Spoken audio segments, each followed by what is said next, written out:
Clients like to work with us because we understand all the chain of events that need to come together to make a successful, commercially viable and customer-centric strategy.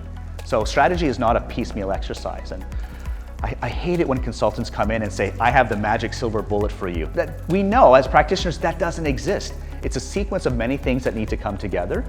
And our clients love that we can have a conversation with them to say, let's start off not with your company and your strategy, let's start off with your customers and their strategy. How are you aligned to winning that business, to helping them succeed? Let's work back to your corporate strategy now. Let's look at your innovation agenda. Let's look at your operations and your people, and let's see how that looks like and what then needs to happen to create a truly commercial, excellent organization. Of course, we're going to try to find opportunities for ourselves and our partners in that process, but we're not going to try to, sell them the moon and say we could do everything.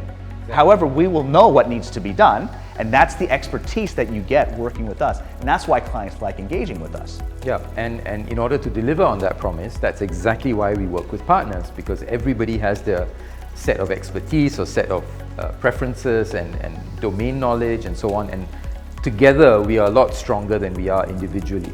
It's a multiplication of the value proposition, particularly for larger organizations to work with them, to work with CEP, to work with us, because for the price of one, essentially you're getting the expertise of many of these partners who are aligned to make the organization better.